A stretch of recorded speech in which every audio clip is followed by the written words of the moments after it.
Bismillahirrahmanirrahim. Assalamualaikum warahmatullahi wabarakatuh. Waalaikumsalam warahmatullahi wabarakatuh. Yang saya hormati Bapak Kepala Sekolah SD Negeri Pesahangan 2. Yang saya hormati pula Bapak dan Ibu Guru SD Negeri Pesahangan 2. Pertama dan yang paling utama, marilah kita panjatkan puji syukur kehadiran Ilahi Robi, bahwasanya pada kesempatan kali ini kita bisa berkumpul di SD kita tercinta ini dalam susunan acara diseminasi budaya positif. Sholawat dan salam mari kita curahkan kepada Nabi besar kita Muhammad Sallallahu Alaihi Wasallam. Acara yang pertama yaitu pembukaan. Mari kita buka acara ini dengan bacaan basmalah bersama-sama. Bismillahirrahmanirrahim. Acara yang kedua, sambutan dari Bapak Kepala Sekolah SD Negeri Pesahangan 2 kepada Bapak Tahiyat SPD MPD, dipersilahkan. Terima kasih kepada Pak Sarah. Assalamualaikum warahmatullahi wabarakatuh. Waalaikumsalam warahmatullahi wabarakatuh. Yang saya hormati Bapak Ibu Guru SD Negeri Pesahangan 2. Marilah kita panjatkan puja dan puji syukur kepada Allah SWT, yang mana pada siang ini kita dapat berkumpul di ruang kelas 4, yaitu dalam melaksanakan diseminasi budaya positif.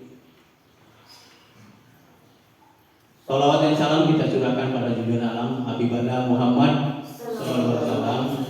Mudah-mudahan yang berkumpul di sini dapat syafaat di yaumil akhir. Allahumma amin. Bapak Ibu yang berbahagia, kegiatan diseminasi nanti akan dibawakan oleh Ibu Sapitri Febrianingsih SPD. Kegiatan diseminasi itu adalah kegiatan yang penting, di mana kegiatan ini adalah sebuah wadah kita bisa berbagi. Harapan saya kegiatan-kegiatan berbagi seperti ini dapat diwujudkan dan berkelanjutan sehingga dapat meningkatkan kompetensi kita. Adapun materi pada diseminasi hari ini, di mana budaya disiplin positif untuk menunjang visi dan misi bisa menjadi kebiasaan baik kita untuk kedepannya. Mungkin itu yang saya sampaikan. Mudah-mudahan dapat berjalan dengan lancar. Wabil taufiq wal hidayah. Wassalamualaikum warahmatullahi wabarakatuh. Waalaikumsalam warahmatullahi wabarakatuh. Acara yang ketiga, penyampaian diseminasi positif yang akan dibawakan oleh Ibu Sapitri Febrianingsih SPD. Pada beliau dipersilakan.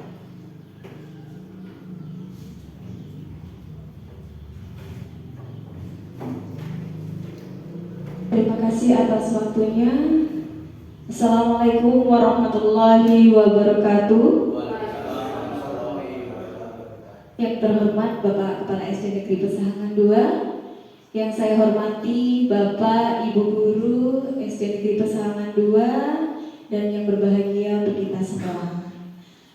Pada kesempatan hari ini, izinkan saya menyampaikan tentang diseminasi budaya positif. Namun sebelumnya kita bersyukur dulu atas nikmat dari Allah Subhanahu wa Ta'ala, dan terima kasih atas kehadiran Bapak Ibu menyempatkan waktunya untuk acara diseminasi ini, dan tidak pula lupa untuk kita aturkan ucapan salam kepada Nabi kita Muhammad Sallallahu Alaihi Wasallam. Semoga kita selalu mendapatkan syafaatnya. Allahumma amin. Nah, di sini pada hari ini topik yang akan saya sampaikan itu yang pertama tentang disiplin positif dan nilai-nilai kebajikan universal. Yang kedua, teori motivasi, hukuman dan penghargaan serta restitusi. Yang ketiga, keyakinan kelas. Dan keempat, kebutuhan dasar manusia dan dunia berkualitas. Yang kelima, restitusi, ada 5 posisi kontrol, dan yang terakhir itu restitusi, segitiga restitusi. Di sini disiplin positif dan nilai-nilai kebajikan universal ada bagian yang sedang saya pelajari pada kegiatan program guru penggerak angkatan 10 ini. Banyak sekali di mana disiplin positif yang menurut teori kontrol Dr. William Glasser ini terdiri dari beberapa tahapan. Nah, dari sini saya akan berbagi sedikit kepada Bapak Ibu guru semua untuk belajar bersama. Apakah makna disiplin? Berasal dari bahasa Latin itu disiplina, yang artinya belajar. Makna asal dari kata ini berkonotasi dengan disiplin diri dari murid-murid Socrates dan Plato. Namun budaya kita, makna kata disiplin telah berubah menjadi sesuatu yang dilakukan seseorang pada orang lain untuk mendapatkan kepatuhan. Awalnya itu dengan kata patuh. Namun hubungan dengan kata disiplin ini membuat ketidaknyamanan, bukan dengan apa yang kita hargai atau pencapaian suatu tujuan mulia. Dari nilai-nilai kebajikan universal di sini, nilai-nilai kebajikan adalah sifat-sifat positif manusia yang merupakan tujuan mulia yang ingin dicapai setiap individu. Jadi punya tujuan. Nilai-nilai tersebut bersifat universal dan lintas bahasa, agama atau maupun latar belakang. Setiap perilaku atau perbuatan itu pasti memiliki tujuan, menurut Dr. William Glasser pada teori kontrol. Dengan mengaitkan nilai-nilai kebajikan yang diyakini seseorang, maka motivasi intrinsiknya akan terbangun, sehingga menggerakkan motivasi dari dalam untuk mencapai tujuan mulia yang diinginkan. Nilai-nilai kebajikan yang ingin dicapai oleh setiap anak Indonesia kita kenal dengan profil pelajar Pancasila, yaitu yang sudah kita pelajari juga, sudah kita lalui beberapa tahun ini: beriman, bertakwa kepada Tuhan Yang Maha Esa dan berakhlak mulia, mandiri, bernalar kritis, kebinekaan global, gotong royong dan kreatif. Itulah sasaran kita, tujuan kita dalam pendidikan. Kemudian dalam teori motivasi, hukuman dan penghargaan serta restitusi. Apa itu? Dari teori motivasi perilaku manusia di sini ada yang berupa motivasi eksternal dari luar dan ada motivasi internal jadi tujuan dari dalam diri seseorang. Dari yang pertama itu untuk menghindari ketidaknyamanan, itu dari luar. Jadi apa yang terjadi apabila saya tidak melakukannya, itu dari luar, takut akhirnya.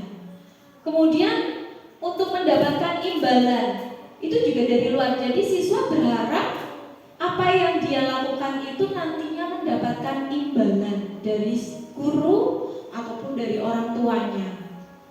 Tapi berbeda dengan apabila motivasi itu berasal dari dalam diri untuk menghargai dirinya sendiri. Jadi saya akan melakukan apa yang saya inginkan dari dalam diri seseorang itu. Merdeka menurut Ki Hajar Dewantara itu artinya tidak hanya terlepas dari perintah, akan tetapi juga cakap buat memerintah diri sendiri. Jadi bukan hanya kita memerintah orang lain, tapi memerintah diri sendiri itu lebih sulit. Nah, dari bentuk program kebajikan, apresiasi di sini dalam memberikan apresiasi atau pengakuan, kita perlu mengingat beberapa hal. Yang pertama, beri dukungan secara khusus. Kemudian beri pengakuan secara pribadi, personal kepada orang lain. Kemudian beri pengakuan kepada semua murid bergantian. Jadi tidak hanya dengan kata anak-anak itu saja, tidak. Semuanya harus rata. Beri pengakuan secara konsisten dan fokus pada proses. Nah, dari contoh pengakuan apresiasi kebajikan di sini dengan kata pembuka, kemarin saya perhatikan.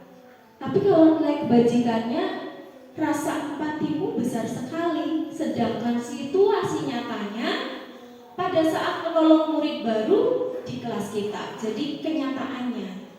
Kemudian saya itu menghargai, ditunjukkan dengan nilai kebajikan yaitu peduli.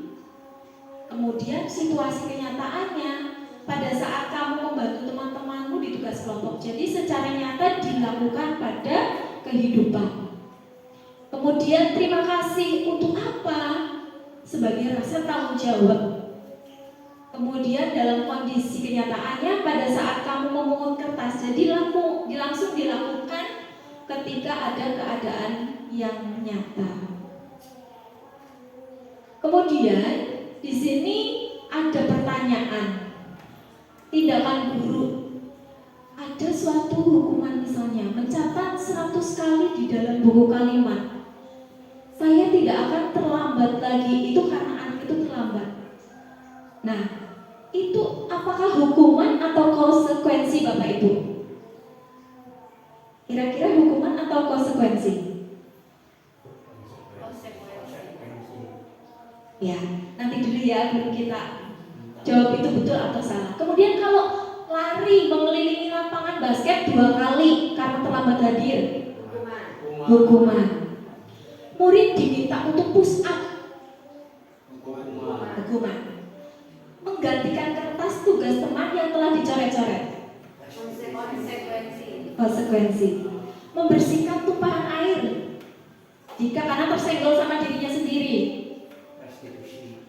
hukuman atau konsekuensi?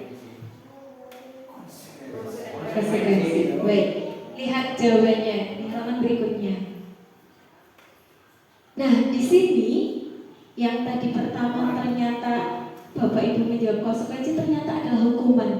Jadi hukuman itu adalah sesuatu yang diberikan tanpa adanya keyakinan atau kesepakatan terlebih dahulu.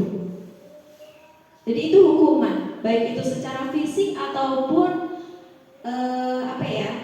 yang diberikan secara langsung. Sedangkan konsekuensi kita lihat, menggantikan kertas berarti karena kesalahannya sendiri. Oh iya, saya harus bertanggung jawab seperti ini. Itu perbedaannya. Nah, jadi perbedaan hukuman dan konsekuensi di sini. Kalau hukuman itu sesuatu yang menyakitkan harus terjadi. Ketika anak disuruh misalnya lari lapangan 100 kali, pasti anak akan terngiang. Gitu. Nah, kemudian kalau konsekuensi sesuatu yang harus terjadi. Jadi dengan kesadaran sendiri, aku harus bagaimana. Kemudian anak itu sangat benci kedisiplinan. Tapi ketika sudah timbul dalam diri anak itu sendiri, anak akan menghargai disiplin. Untuk apa sih dia seperti ini?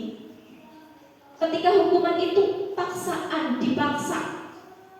Tapi kalau konsekuensi itu stimulus, ada tanggapan. Kemudian ketika dihukum, anak itu pasti merasa marah, merasa rasa bersalah, dipermalukan di depan teman-temannya, merasa tidak dihargai. Tapi ketika konsekuensi itu kehilangan hak, kemudian dia dibuat tidak nyaman, masih merasa diasingkan untuk sementara saja. Nah, nanti akan berlanjut ke materi yang berikutnya. Nah, di sini ada identitas yang gagal. Yang gagal itu adalah tadi suatu hukuman. Identitas yang sukses itu konsekuensi. Tapi ada yang lebih benar lagi, yaitu restitusi. Restitusi itu pilihan dari dalam diri masing-masing, menguatkan untuk murid dalam jangka yang panjang, kemudian restitusi itu menjadi korban dan akan mendapatkan ganti. Kemudian yang pasti, yang jelasnya itu dengan adanya restitusi masalah akan terpecahkan dan murid itu akan belajar bertanggung jawab atas perilakunya dan menghormati dirinya sendiri dan orang lain. Nah, sedangkan restitusi itu apa sih? Restitusi itu adalah proses menciptakan kondisi bagi murid untuk memperbaiki kesalahan mereka, sehingga mereka bisa kembali pada kelompok mereka dengan karakter yang lebih kuat. Restitusi juga merupakan proses kolaboratif yang mengajarkan murid untuk mencari solusi untuk masalah mereka, tentang orang seperti apa yang mereka inginkan, tujuan mulia apa, dan bagaimana mereka harus memperlakukan orang lain. Itu adalah restitusi. Nah, ada 9 ciri restitusi di sini. Yang pertama, bukan untuk menebus kesalahan, namun untuk belajar dari kesalahan. Memperbaiki hubungan, tawaran bukan paksaan. Restitusi menuntut untuk melihat ke dalam diri, dan restitusi mencari kebutuhan dasar yang mendasari tindakan. Restitusi diri adalah cara yang paling baik serta fokus pada karakter bukan tindakan. Restitusi fokus pada solusinya dan mengembalikan murid yang berbuat salah pada kelompoknya. Kemudian sebelum kita melakukan restitusi itu, kita harus melaksanakan keyakinan kelas terlebih dahulu. Mengapa tidak peraturan saja seperti yang dulu-dulu? Mengapa harus keyakinan kelas?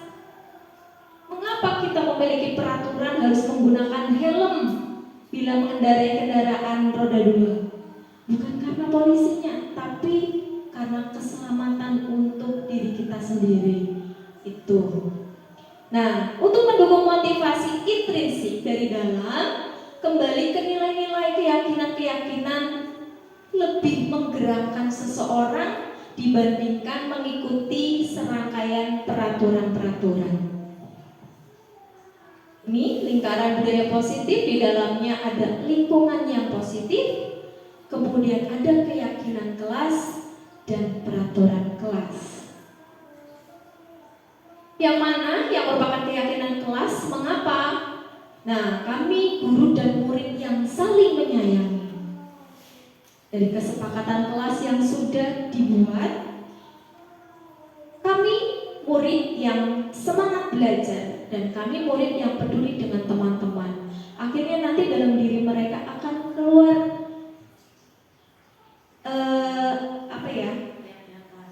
keyakinan dari dalam diri mereka yang nantinya akan terbawa ketika kegiatan pembelajaran.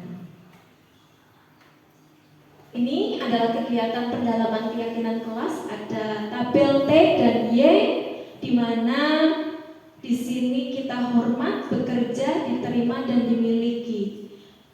Dari hormat dalam posisinya itu terdengar.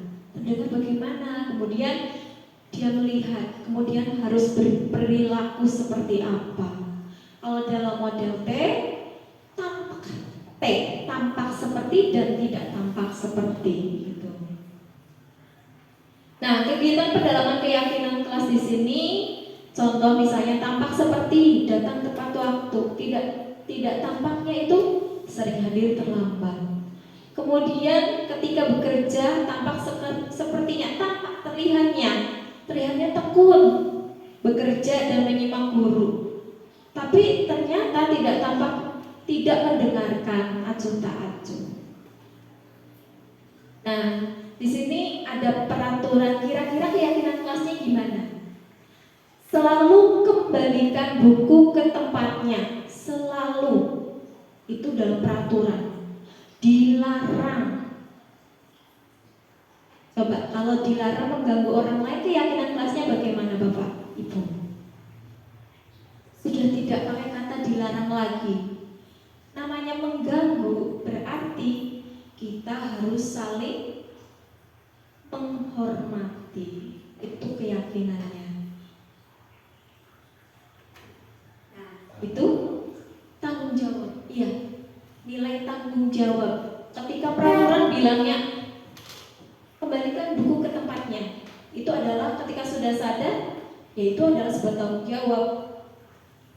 Kemudian jangan berlari di kelas, berarti bukan karena peraturannya lalu melaksanakan, tapi kalau saya sering berlari di kelas, takutnya nanti kepleset, takutnya nanti kejedot meja. Berarti keyakinan di sini keselamatan, keamanan itu.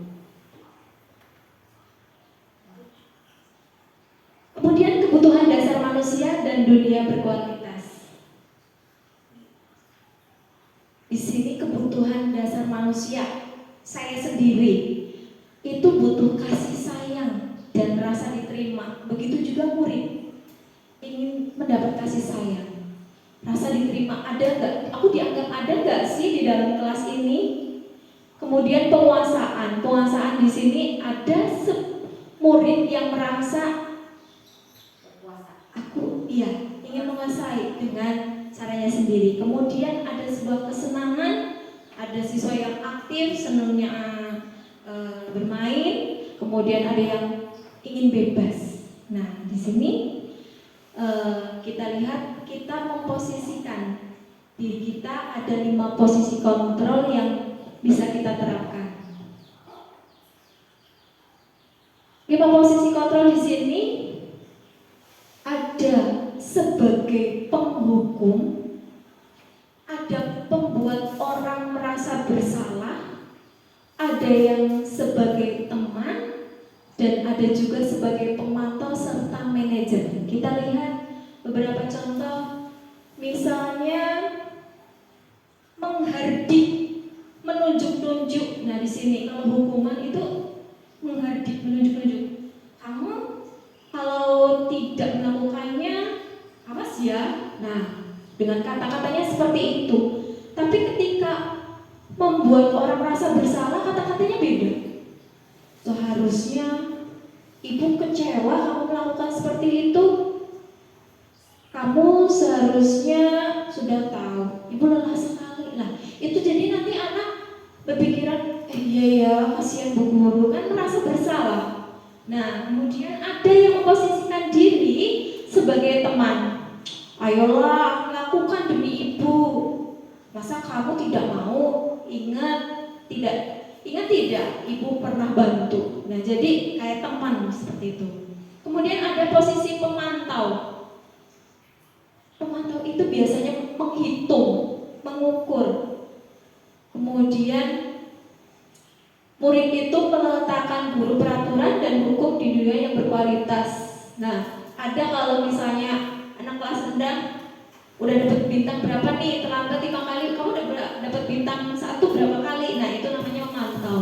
Tapi yang posisi yang kita harus pelajari itu tentang posisi manajer, di mana di sini menghargai diri sendiri. Anak-anak belajar dari itu tadi, internal, motivasi internal, kemudian menghargai diri sendiri dengan cara mengajukan pertanyaan-pertanyaan apa yang kita yakini, penguatan pribadi, kemudian bagaimana cara saya bisa memperbaiki keadaan ini.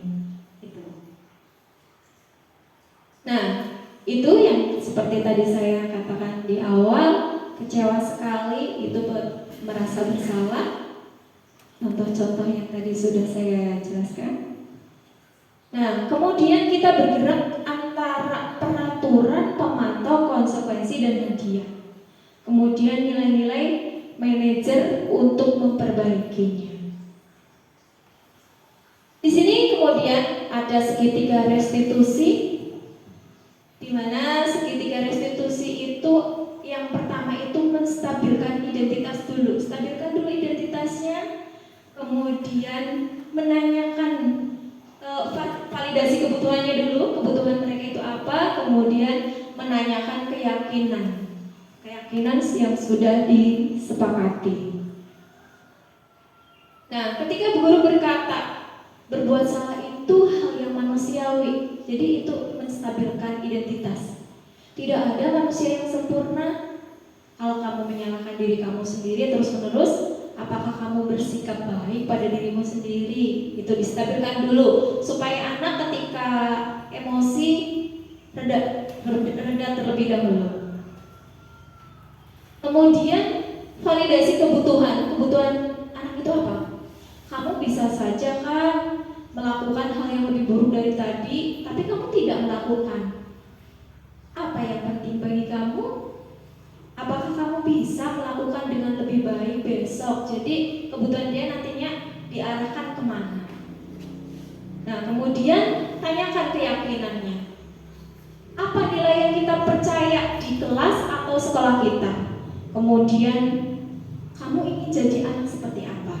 Anak akan berpikir dari dalam diri dia masing-masing. Akhirnya, oh iya, seperti ini. Apa yang kamu rasakan ketika kamu melakukan itu? Gitu. Nah, kemudian ini masih tentang intervensi 30 detiknya. Saya kemarin sudah belajar membuat keyakinan kelas di kelas 6.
Baik Bapak Ibu, itu tadi adalah contoh kegiatan pembuatan keyakinan kelas yang sudah saya lakukan. Bisa kita lakukan nanti ketika awal pembelajaran tahun ajaran baru, di mana di kelas baru itu kita buat keyakinan kesepakatan bersama murid di kelas masing-masing. Nah, kemudian kemarin juga saya sudah menerapkan segitiga restitusi. Di sini bersama siswa sebuah kasus apa sih, contoh kasus, hanya bukan agenda, apa sih Bu?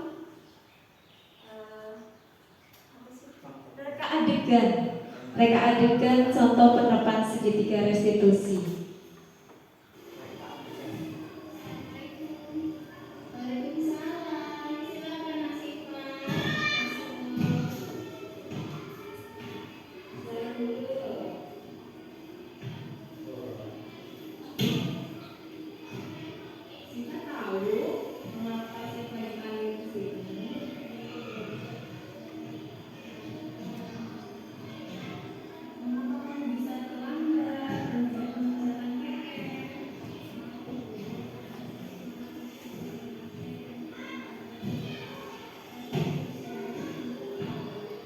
Kamu sudah tahu kesalahan yang sekarang, apa yang kamu lakukan?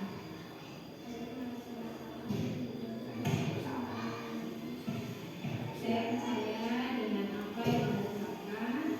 Ibu harap kamu mampu berdisiplin pada kedepannya atas kesalahan yang melakukan.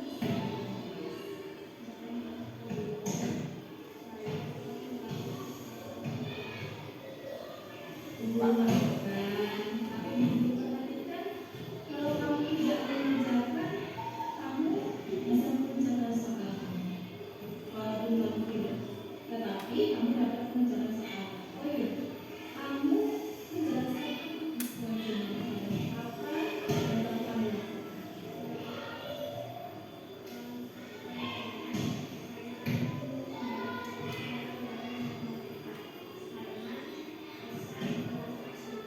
Nah, sekarang aku mampu untuk menyelesaikan masalahnya yang kamu hadapi. Semoga kedepannya kamu lebih lagi sambil tanggung jawab atas apa yang kamu lakukan.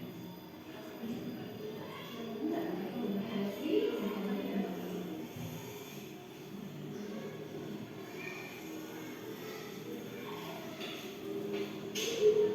Itulah Bapak Ibu penerapan segitiga restitusi reka adegan yang saya sudah lakukan.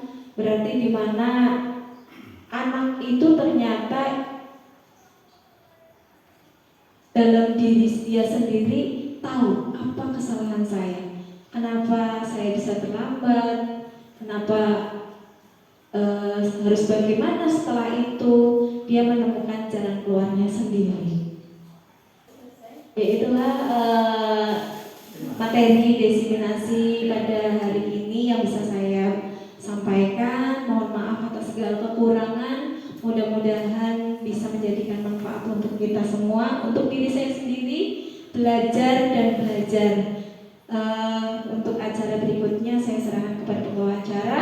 Wabillahi taufiq wal hidayah. Wassalamualaikum warahmatullahi wabarakatuh.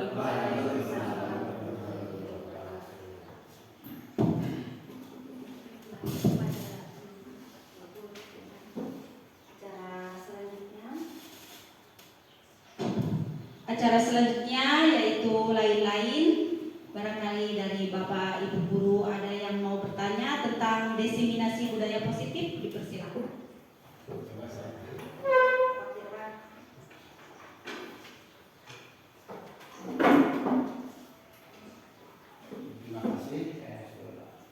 Terima kasih. Assalamualaikum warahmatullahi wabarakatuh.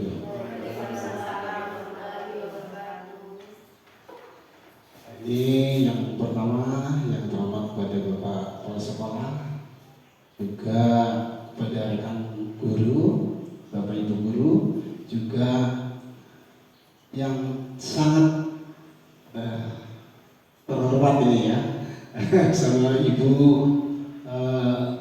Ibu siapa? CGR. dari Ibu Sapitri yang begitu jelas telah memaparkan tentang diseminasi budaya positif. Ya, saya mengucapkan terima kasih karena sudah diberi waktu ya untuk maksudnya di sini untuk bertanya, ya, bertanya. Tapi saya bukan bertanya nih, saya merasa senang dan merasa luar biasa ini bagi saya pribadi ini, mungkin bagi guru-guru yang lain karena dengan penjelasan atau pemaparan dari DGV ya, Bu Fitri ya tentang diseminasi budaya positif sangat luar biasa, sangat menambah bagi kami ya ilmu luar biasa ini. Jadi ternyata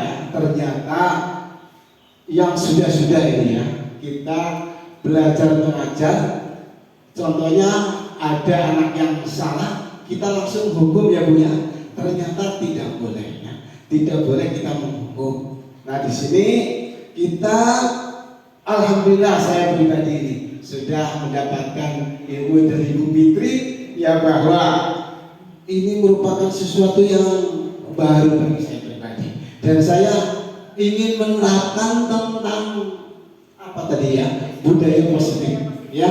Jadi ini kita tidak boleh misalnya ada anak yang salah ini langsung kita hukum, tetapi kita dengan cara yaitu dengan restitusi ya, sehingga mereka itu nantinya akan kembali ke kelompok mereka dengan karakter yang lebih baik. Nah itu ya, jadi bangga ya mungkin Bu Fitri itu mengajak kita ya. Nah ini selain itu kita juga harus membuat keyakinan ya, jadi bukan peraturan lagi ya, keyakinan keras untuk kedepannya coba kita untuk membuatnya dan kita menerapkan. Mungkin dari saya seperti itu dan terima kasih. Wassalamualaikum warahmatullahi wabarakatuh.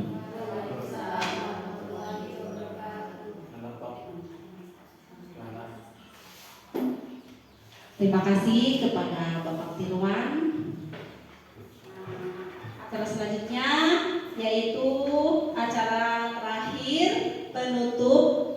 Marilah kita tutup acara ini dengan bacaan hamdalah bersama-sama.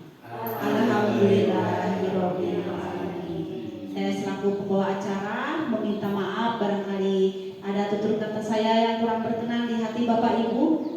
Billahi taufiq wal hidayah. Assalamualaikum warahmatullahi wabarakatuh.